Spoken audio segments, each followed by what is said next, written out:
ফেব্রুয়ারিতেই ত্রয়োদশ জাতীয় সংসদ নির্বাচন। সারা দেশ প্রস্তুত হচ্ছে একটি অবাধ, সুষ্ঠু এবং গ্রহণযোগ্য নির্বাচনের জন্য।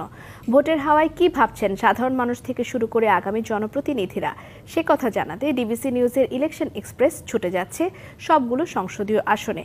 আজ সারাদিন আছে সংসদীয় আসন 16 লালমনিরহাট 1-এ। স্বাগত জানাচ্ছি সিএসআরএম ডিবিসি ইলেকশন এক্সপ্রেসে। ত্রয়োদশ জাতীয় সংসদ নির্বাচনকে কেন্দ্র করে এরই মধ্যে লালমনিরহাট 1 আসনে বিএনপি, জামায়াত এবং ইসলামী আন্দোলন সহ বেশ কিছু রাজনৈতিক দলের নেতাকর্মীরা গণসংযোগে নেমেছেন। যদিও 1986 থেকে 2024 পর্যন্ত লালমনিরহাট 1 আসনটি দখলে রেখেছিল জাতীয় পার্টি ও আওয়ামী লীগ।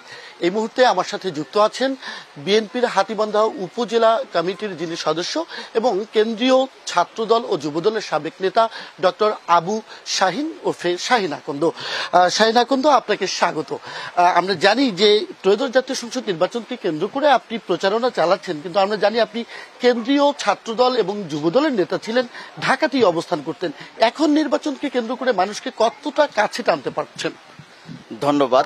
আপনি জানেন যে আমি বিগত ছাত্রদল কেন্দ্রীয় কমিটি, যুবদল কেন্দ্রীয় কমিটি এবং এখন বর্তমানে কিন্তু আপনারা দেখবেন যে আমি এই আমার রাজনৈতিক ক্যারিয়ার হচ্ছে দীর্ঘ 24 বছর, প্রায় 2 যুগের ঊর্ধ্বে। এই 2 যুগে আমি একই সাথে যেমন কেন্দ্রীয় রাজনীতির সাথে সম্পৃক্ত ছিলাম, পাশাপাশি কিন্তু আমি হাতীবান্ধা পাটগ্রামের জনজীবনের জন্য সারাক্ষণ কাজ করেছি, সবসময় কাজ করেছি। ধরতে পারেন 20 বছর থেকে আমি নির্বাচনী মাঠে রয়েছি। মানুষজন, এই যে স্থানীয়ভাবে তো আপনি মানুষজনের কাছে এতদিন ছিলেন না, সেক্ষেত্রে মানুষজন আপনাকে কতটা গ্রহণ করছে? দীর্ঘ রাজনীতি করছি, তার মধ্যে প্রায় 17 বছর ফ্যাসিস্ট হাসিনা সরকারের জন্য আমার হাতীবান্ধা পাটগ্রামের জনগণ ভোট দিতে পারেনি। যেখানে 17 বছর ভোটই দিতে পারেনি, সেখানে আমার ওয়ার্ক করা কিংবা না করা কিংবা এটা কি যায় আসে? সেক্ষেত্রে কিন্তু আমি কাজ করেছি গণতন্ত্র পুনরুদ্ধার আন্দোলনে। তাহলে এই আসলে বিএনপির 5 জন মনোনয়ন প্রত্যাশা করে, আপনি একেবারে তরুণ বলা চলে এবং তরুণ রাজনৈতিক হিসেবেও আপনার খ্যাতি আছে। সেক্ষেত্রে দল কেন প্রবীণদের রেখে আপনাকে মনোনয়ন দিবে? ধন্যবাদ।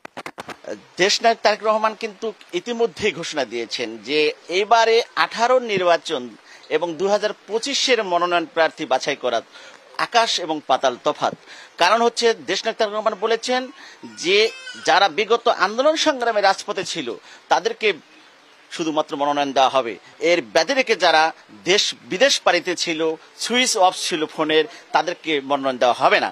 আপনি এও জানেন হাতীবান্ধা পাটগ্রামে অসংখ্য এই নেতাকর্মীদেরকে নিয়ে ফ্যাসিস্ট হাসিনা আন্দোলনে আমরা হাসিনাকে পতন ঘটিয়েছি, মশাল মিছিল করেছি, হরতাল অবরোধ করেছি, হাতীবান্ধার জনগণকে